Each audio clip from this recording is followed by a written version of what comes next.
Your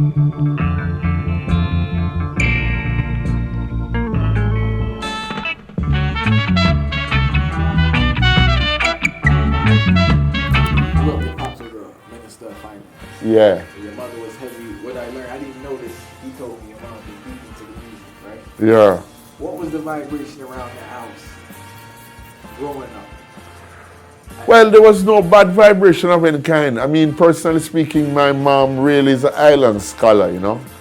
And that means that she's the one person that won the scholarship. There was one scholarship given in those days, which was like a scholarship to any university in the world that you wanted to go to. And we have one called the Jamaica Scholarship, and we have the Rhodes Scholarship. But the Rhodes Scholarship, you have to have athletics involved to win the Rhodes Scholarship. Whereas the Jamaica Scholarship is strictly academic. Academic prowess is where it's at for that one. Now, in those days, in the islands, Grenada, St. Vincent, Trinidad and Tobago, Barbados, they had what you call an island scholarship. So one student from all those islands would win that scholarship. My mother won that scholarship.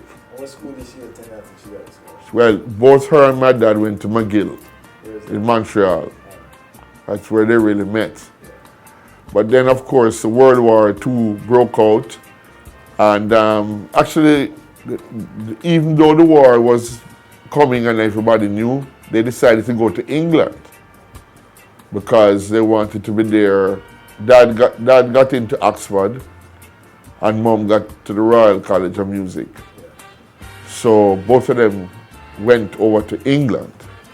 And that is where Mom really started to, well, she studied at the BBC. She studied communications at the BBC. And she was studying piano with Lloyd Webber, who is Andrew Lloyd Webber's father. And in fact, Lloyd Webber gave my mom away at her wedding. All right. The pictures are there, you can Google them. You know, my household was a highly intellectual, highly understanding household, and there were really no issues in my household with anything that any of the kids did. 3 boys, right?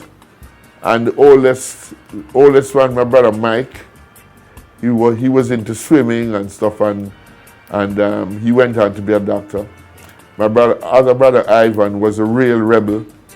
You know, he turned Rastafari at a very young age, and he was so brilliant. He got 9 O-levels with 7 distinctions, and turned Rasta. And my old man, that's the only time my old man freaked out, because my dad figured he was going to MIT or he was going to, you know. And instead he promptly told us that he's going to Ethiopia. Yeah. So him and his family took off and went to Ethiopia. And by that time now, I was studying classical music, right? What age is this now? Well, I started studying the cello at about 6. I actually started fooling around music from when I was 4. Is that normal? So would you be considered like a child prodigy or something? Kids play the cello at 6? No, I don't know. I mean, nowadays, plenty of people play it at 2. Yeah. You know, the world changed, but in those days, that was considered kind of out there. All right, then. Yeah. But I didn't find any problem. I had a problem with the piano. I couldn't figure out, somehow my left hand, I could do the right hand, but my left hand was giving me worries. But I used to like to listen to the cello music at night time, and my mom would, before we go to bed, she would play. I used to love that, and she just kind of figured that, let me give this guy a shot on a string instrument. Yeah. And it really came easy to me, you know? Really came easy to me. I mean, from I started playing the instrument, I felt it as a part of me. I didn't have a problem with intonation, with the notes. I just instinctively knew where to put my fingers to get the notes. Yeah, so I have to say that was God-given to me. There's a reason why I ended up playing the guitar and playing bass and playing the cello and stuff. It was a string instrument thing with me, you know. When you started playing at a band at 12, that's what I'm trying to understand. Coming from that household, right, an intellectual household, how did you end up start playing in a band at 12? Well, what happened was that I had been doing the cello, and I'd been doing very well on the cello. I'd even played for Princess Anne at King's House, and I had won, you know, like highest marks in cello. And they used to have this thing where them send a white man from England to come to Jamaica, and he gives you an exam, right? Nobody in the Caribbean can give this exam because the exam is sanctioned by the Royal College in England. So the Royal College in England have to send a man down. But like 2-3 months before, you start to prepare for that exam. Because the syllabus comes and you start to prepare for it. So you start to, you know, whatever scales he's going to ask you to play, you have to know them. You have to play 2 pieces. And you have to be able to do oral work. To if you play a note and say, sing the third above it, you have to be able to do that. And I had done very well in those exams, you know. 10, 11 years old. I started to really get, my mind started to, my bigger brother now, Mike now, he started to come home with all these 45 records. That's the Rasta? No, the older one who's a doctor. Between him and the Rasta one, they used to come home with all these records, like Bob Marley, Duppy Conqueror, or they come home with the Rolling Stones, Satisfaction, or they come home. And I started to really say, hey, this pop music thing is hip. And then the Beatles came out. And the Beatles influenced the whole world. I mean, I was just like, I mean, I wouldn't say that the Beatles necessarily were the ones who really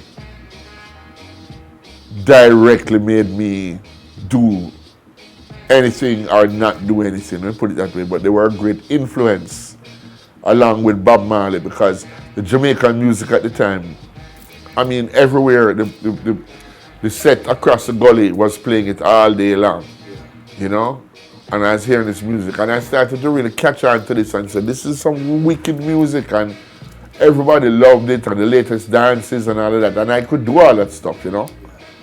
So I figured to myself, boy, this is what I'd love to do. So when my mom basically said, boy, I don't really want you to give up the cello, but if that's what you want to do, what I want you to do is to just do it good. And she bought me a guitar, you know, she bought me a Spanish guitar, and she sent me to guitar lessons. But guitar lessons that I went to were very boring, and, you know, it was classical guitar, and I wasn't into that because my friends, bigger guys to me still, people like Wayne Armand, you know, Paul Drisdale, the man, was showing me chords that all the rock guys were playing and licks that all the rock guys were playing. And then I started to listen like Jimi Hendrix and things, and I realized I could pick out what Hendrix was playing. So I said, well, right now, the classical lessons is not really doing me no good. I mean, one thing I'll say for the classical lessons is that they taught me discipline, and they taught me some basic, very important stuff on the guitar, which has served me through the years very well, you know. But in terms of learning the tricks of rock music or the tricks of reggae and stuff, I learned that in the street. Thank you so much for watching I Never Knew TV. Please subscribe, comment, like, share.